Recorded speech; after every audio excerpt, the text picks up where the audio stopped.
Welcome to our YouTube channel golden star tutorial.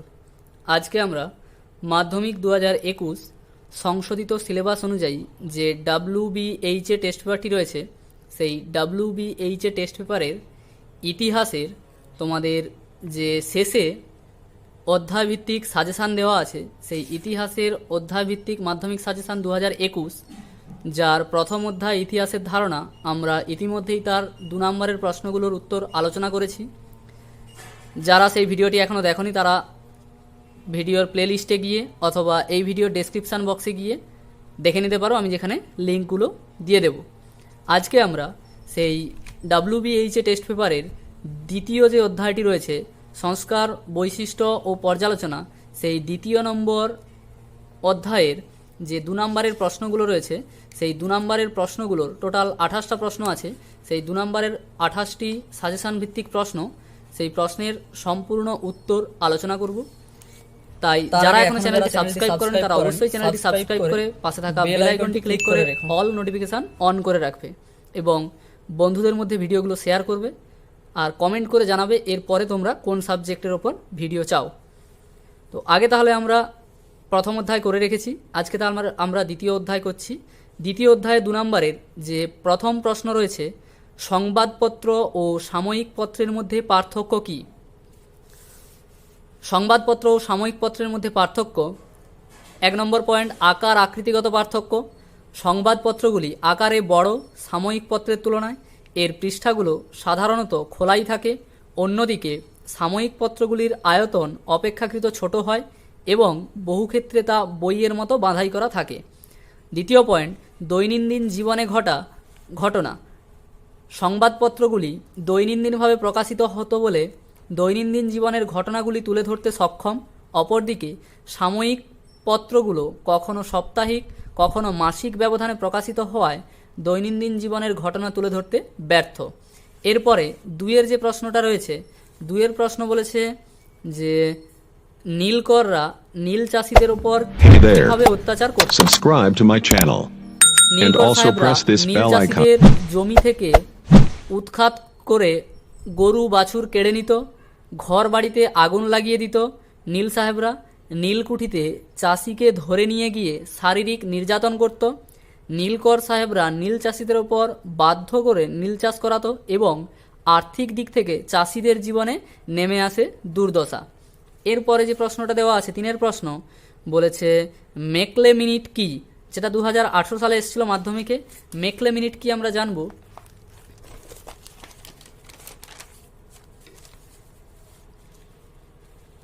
Thomas Babington Macaulay ছিলেন governor general Lord William বেন্টিংয়ের আইন সচিব ও general committee of public instruction বা জনশিক্ষা কমিটির সভাপতি।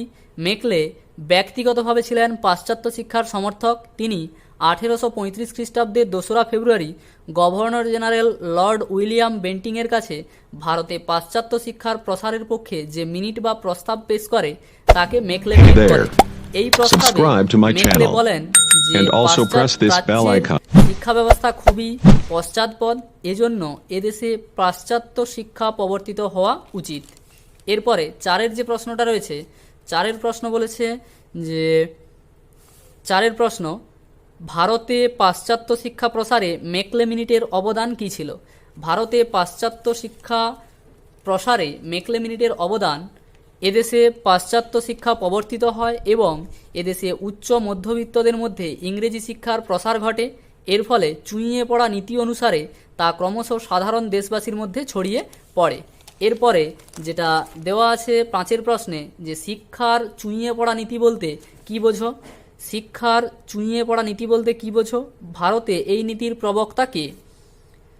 উত্তর, জনশিক্ষা কমিটির সভাপতি মেকলে তার এক প্রস্তাবে লর্ড উইলিয়াম বেন্টিংকে বলেন যে জল যেভাবে ওপর থেকে নিচের দিকে ছড়িয়ে পড়ে, ভারতে উচ্চ মধ্যবিত্তদের মধ্যে ইংরেজি শিক্ষার প্রসার ঘটলে তা ক্রমশ সাধারণ দেশবাসীর মধ্যে ছড়িয়ে পড়বে। মেকলের এই নীতি নীতি নামে পরিচিত। মেকলে। এরপরে 6-এর প্রশ্ন, হার্ডিঞ্জের ঘোষণার গুরুত্ব কী ছিল? 6-এর প্রশ্ন দেওয়া আছে হার্ডিঞ্জের ঘোষণার গুরুত্ব কী ছিল। উত্তর জানব। 1842 খ্রিস্টাব্দে লর্ড হার্ডিঞ্জ শিক্ষা বিস্তারের জন্য কাউন্সিল অফ এডুকেশন প্রতিষ্ঠা করেন এবং ঘোষণা করেন যে সরকারি চাকরিতে ইংরেজি ভাষাকে অগ্রাধিকার দেওয়া হবে। এই ঘোষণার ফলে ইংরেজ এই ভাষাকে স্বীকৃতি দেবে। এরপরে সাতের প্রশ্ন দেওয়া আছে যে প্রাচ্য ও পাশ্চাত্যবাদী কাদের বলা হয়, একজন করে উদাহরণ দাও। প্রাচ্য ও পাশ্চাত্যবাদী কাদের বলা হয়? প্রাচ্যবাদী জনশিক্ষা কমিটির সদস্য এইচ.টি. প্রিন্সেপ, কোলব্রুক, উইলসন প্রমুখ এদেশে প্রাচীন ভারতীয় সাহিত্য ও দর্শন বিষয়ে শিক্ষাদানের পক্ষপাতী ছিলেন। এদেরকে প্রাচ্যবাদী বলা হতো। উদাহরণ কোলব্রুক, এইচ.টি. প্রিন্সেপ। এরপর পাশ্চাত্যবাদী জনশিক্ষা কমিটির সদস্য Macaulay, Alexander Duff, Sanders, Colvin প্রমুখ এদেশে আধুনিক পাশ্চাত্য শিক্ষার দাবি জানান। এদেরকে পাশ্চাত্যবাদী বলা হতো। উদাহরণ আলেকজান্ডার ডাফ, সান্ডার্স প্রভৃতি। এরপরে 8 প্রশ্ন, কবে কোন আইন দ্বারা সতীদাহ প্রথার অবসান হয়?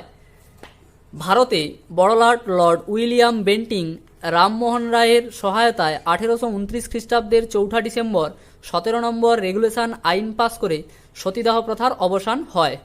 এরপরে 9 প্রশ্ন বলেছে কবে কোন আইন দ্বারা বিধবা বিবাহ আইন বলবৎ হয়? বিধবা বিবাহ আইন 1856 খ্রিস্টাব্দের 26 জুলাই 15 নম্বর রেগুলেশন অ্যাক্ট আইন পাস করে বিধবা বিবাহ আইন বলবৎ হয়। 10 প্রশ্ন, ভারতে পাশ্চাত্য শিক্ষার প্রসারে 1813 খ্রিস্টাব্দের সনদ আইনের গুরুত্ব। ব্রিটিশ পার্লামেন্টে পাস হওয়া 1813 খ্রিস্টাব্দের সনদ আইন ভারতের শিক্ষাক্ষেত্রে বিশেষ গুরুত্বপূর্ণ ছিল। গুরুত্ব, অর্থ বরাদ্দ। এই সনদ আইনে প্রথম ভারতীয়দের শিক্ষার জন্য বার্ষিক 1 লক্ষ টাকা ব্যয়ের নির্দেশ দেওয়া হয়। জনশিক্ষা, ভারতের শিক্ষা অর্থাৎ জনশিক্ষার দায়িত্ব কোম্পানি সরকারের, একথা স্বীকৃত হয়। এরপরে 11 প্রশ্ন, কবে কী উদ্দেশ্যে জনশিক্ষা কমিটি গঠিত হয়? জনশিক্ষা কমিটি গঠিত হওয়ার উদ্দেশ্য 1823 খ্রিস্টাব্দে জনশিক্ষা কমিটি বা কমিটি অফ পাবলিক ইনস্ট্রাকশন গঠিত হয়।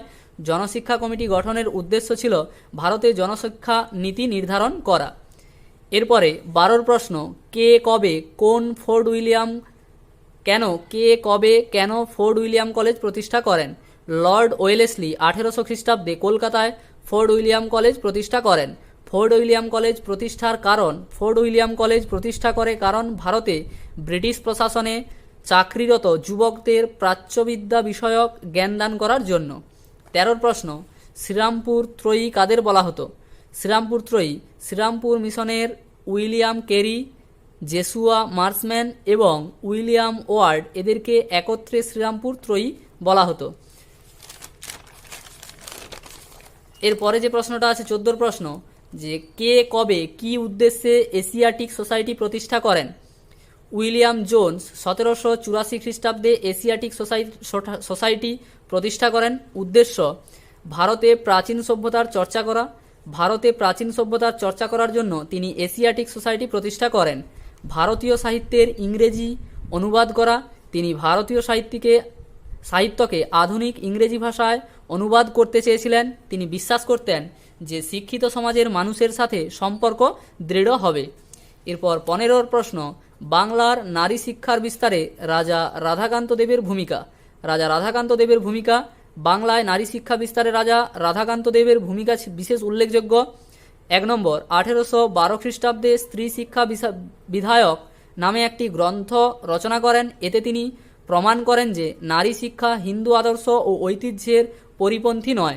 2 পয়েন্ট, 1817 খ্রিস্টাব্দে ডেভিড হেয়ারের উদ্যোগে ভালো স্কুল পাঠ্য বই করার জন্য Calcutta school book of society প্রতিষ্ঠা হলে রাধাকান্ত দেব তার অবৈতনিক সম্পাদক পদে নিযুক্ত হন। এরপরে যে 16 প্রশ্ন যেটা দেওয়া আছে, 3 আইন কি? কেশবচন্দ্র সেনের উদ্যোগে ব্রাহ্ম সমাজের আন্দোলনে অতি সঞ্চারিত হয়েছিল।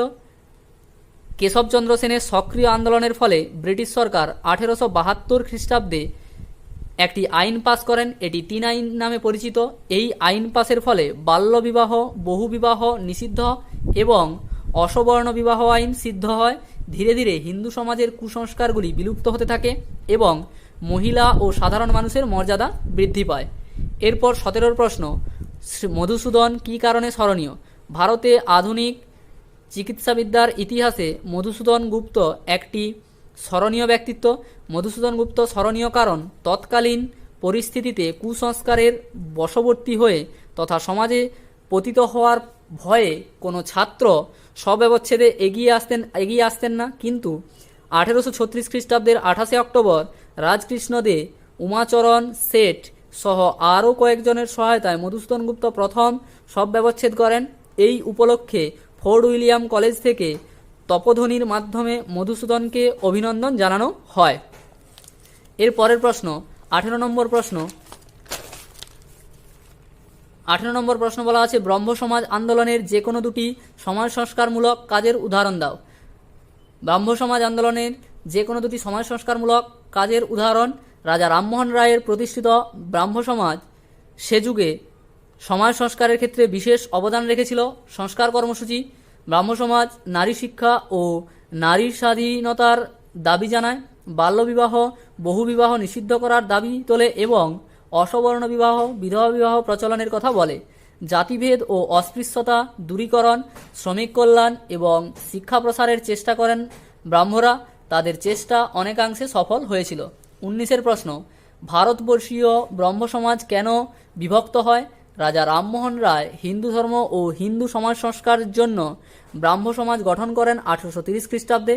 পরে বিভিন্ন কারণে ব্রাহ্ম সমাজ বিভক্ত হয়। বিভাজনের কারণ: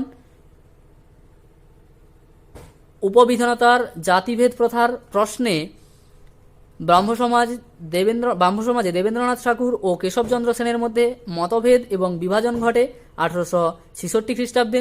এরপর অসবর্ণ বিবাহ, বিবাহের ন্যূনতম বয়স নারীর ক্ষেত্রে নির্ধারণ করা।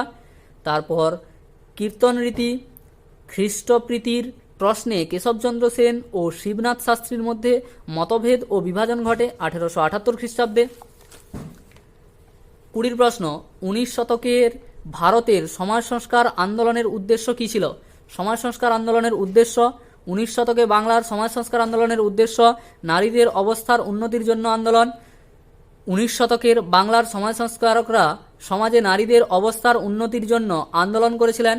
সমাজে প্রচলিত কুসংস্কারের বিরুদ্ধে আন্দোলন। তৎকালীন সমাজে সতীদাহ প্রথা, গঙ্গাসাগরে সন্তান বিসর্জন, জাতিভেদ, অস্পৃশ্যতা প্রভৃতি নানা কুসংস্কার প্রচলিত ছিল। সমাজ সংস্কারকরা এইসব কুসংস্কারের বিরুদ্ধে আন্দোলন করেছিল। 21 প্রশ্ন, কাকে কেন দক্ষিণ ভারতের বিদ্যাসাগর বলা হয়? বীরসালিঙ্গম পান্তালুকে দক্ষিণ ভারতের বিদ্যাসাগর বলা হয় কারণ বিদ্যাসাগর যেমন বিধবা বিবাহ, বাল্যবিবাহ, সতীদাহ প্রথা প্রভৃতি নিষিদ্ধ করেন এবং নারীদের উন্নতির জন্য অগ্রসর হয়েছিলেন, তেমনি দক্ষিণ ভারতের মাদ্রাজের বীরসালিঙ্গম পান্তালু বিধবা বিবাহকে সাফল্যমণ্ডিত করেছিলেন এবং নারী উন্নতিকল্পে সোচ্চার হয়েছিলেন, তাই একে দক্ষিণ ভারতের বিদ্যাসাগর বলা হয়।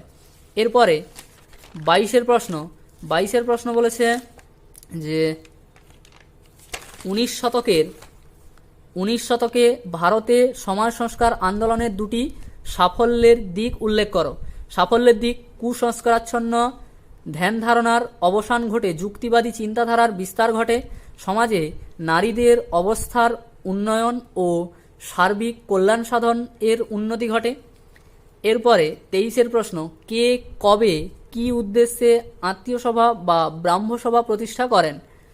রাজা রামমোহন রায় 1828 খ্রিস্টাব্দে ব্রাহ্মসভা প্রতিষ্ঠা করেন, যা পরবর্তীকালে ব্রাহ্ম সমাজ নামে পরিচিত।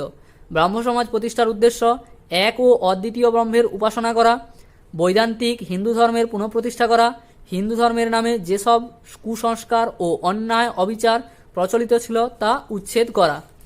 এরপরে 24 প্রশ্ন যে ডিরোজিও স্মরণীয় কেন? ডিরোজিও বা নব্যব্যঙ্গীয় কারা? এই আন্দোলন ব্যর্থ হয় কেন? সমাজ সংস্কারে তাদের ভূমিকা কী ছিল? ডিরোজিও স্মরণীয় কারণ 19 শতকের বাংলার সমাজ সংস্কারকদের মধ্যে অন্যতম ছিলেন হেনরি লুই ভিভিয়ান ডিরোজিও। তিনি ইঙ্গো পর্তুগিজ পরিবারে জন্মগ্রহণ করেও নিজেকে ভারতীয় বলে মনে করতেন। তিনি তার অনুগামীদের নিয়ে জাতিভেদ প্রথা, অস্পৃশ্যতা, মূর্তি পূজা, নারীদের প্রতি বৈষম্যমূলক আচরণ প্রভৃতির বিরোধিতা করেছিলেন, তাই তিনি স্মরণীয়। ডিরোজিও বা নব্যব্যঙ্গীয়: ডিরোজিওর অনুগামীদের নব্যব্যঙ্গ বা ডিরোজিয়ান বলা হয়।